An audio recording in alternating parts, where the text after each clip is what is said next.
The ring that looks the most modern and architectural, the one with the stone floating in midair, can lose that stone with no warning and no way to fix it. The ring with the delicate paperclip-thin band bends under the weight of everyday life. And one setting on this list destroys your wedding band from the inside, starting on day 1. I'm a jeweler. These are the 5 settings I'd never let you buy without knowing exactly what you're getting into. Engagement rings come back to the bench for 2 reasons. The stone or the setting failed because of something structural, something you could have seen coming if anyone had explained the physics to you, or the ring did something to your life that the showroom floor never mentioned. The settings on this list aren't rare, unusual, or budget options. They're some of the most popular engagement ring styles in the world right now. They sell well because they photograph beautifully, and because the retail environment is built to show you sparkle, not longevity. What happens in the first year of daily wear is a different conversation. None of this is about the stone. Lab-grown, natural, moissanite, the stone is usually fine. It's where the stone lives that determines whether this ring survives your life. So let's go through all 5, why they fail, and what you can look for instead. One of these looks like the safest, most classic choice you could make. It isn't. I'll get to that one. The paperclip thin band is everywhere right now. A band so narrow and delicate it almost disappears under the stone, making the diamond look like it's floating above your finger with nothing holding it back. Instagram loves it, retail stores push it, and I understand why, because it's beautiful and it makes any stone look bigger. Here's what that means for you as a buyer. A band under 1.5 millimeters wide doesn't have enough metal to resist what your hand does every single day. Gripping a steering wheel, putting a hand in a pocket, accidentally knocking it against a counter. These aren't unusual events. They're Tuesday. A band that thin flexes and bends under forces that a properly proportioned band would never notice. When a thin band bends, it misaligns the prongs holding the center stone. Misaligned prongs don't grip the stone evenly.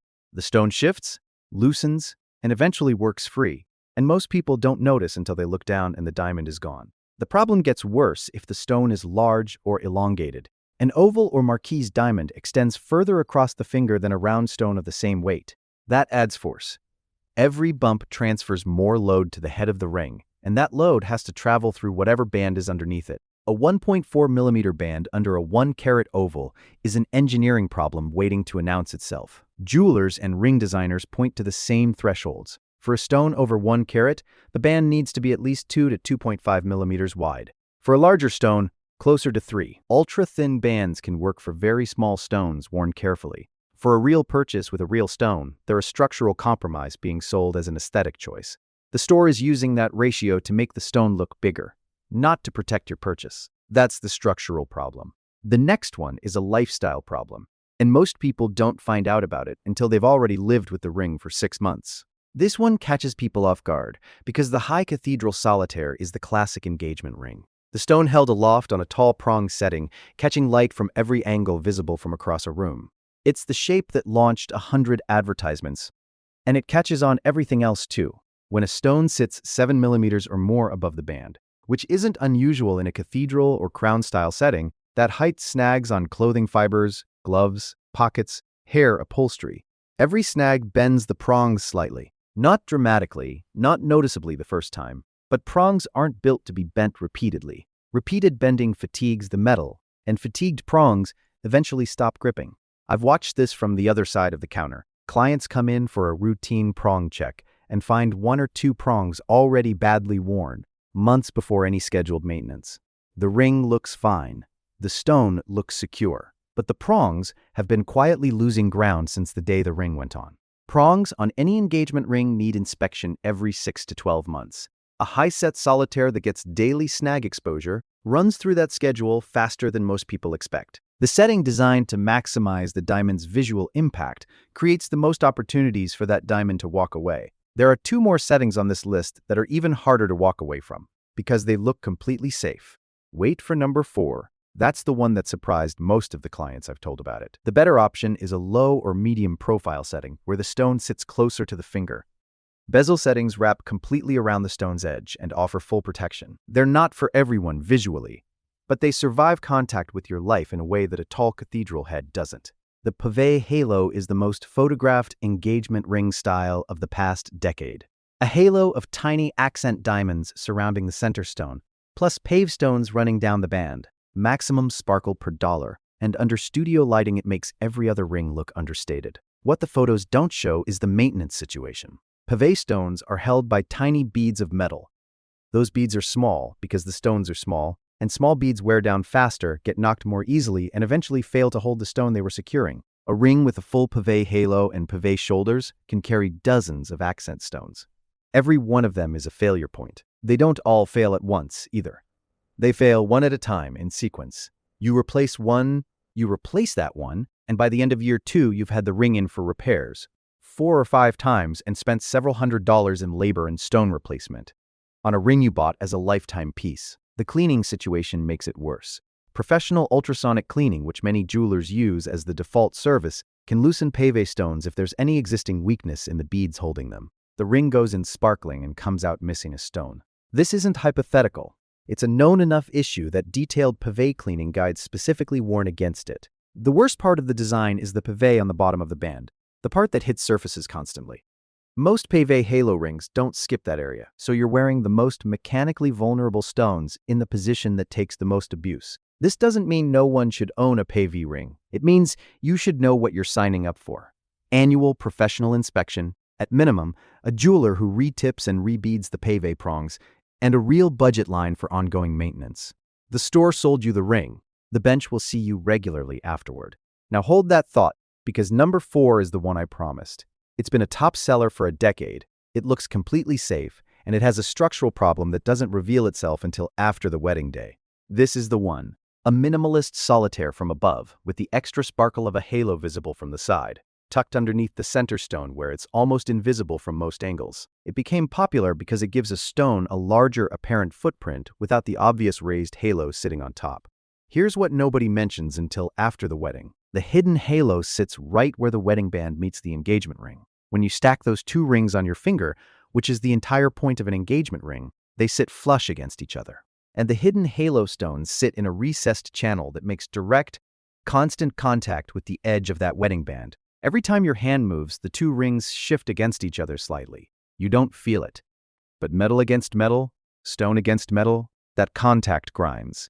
Over months, it wears down the beads holding the hidden halo stones. The stones loosen and fall, and the edge of the wedding band that's been resting against all of those exposed little stones gets scratched and worn in ways that are difficult and expensive to repair. The industry knows about this. It's documented, discussed in jewelry trade circles.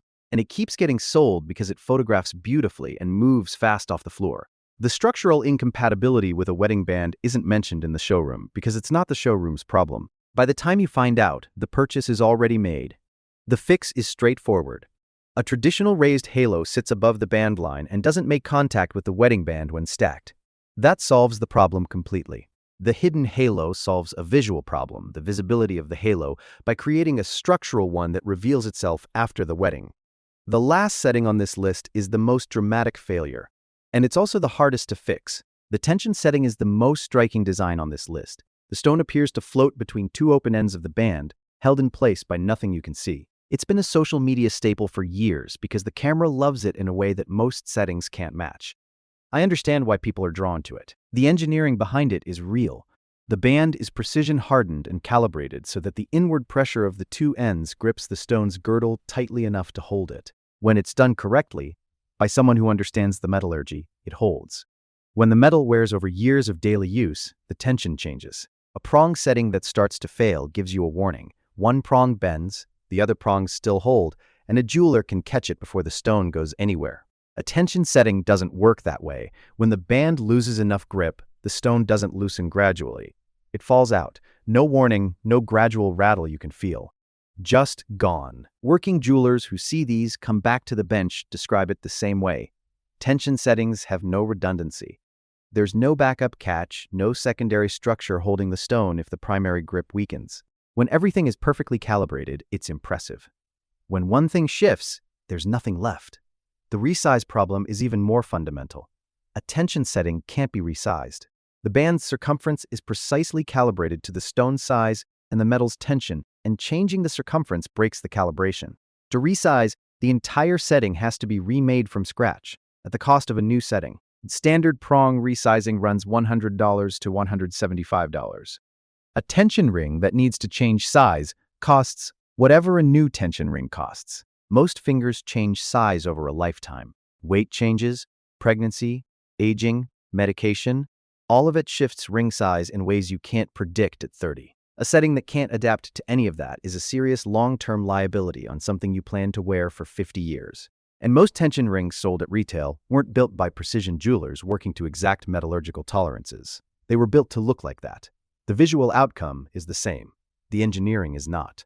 The ring is the purchase. The setting is the engineering decision that determines whether that purchase survives your life. The industry optimizes for the decision in the store, the sparkle, the size impression, the first photo. The bench sees what happens after. The settings that photograph worst often last longest. Bezel settings.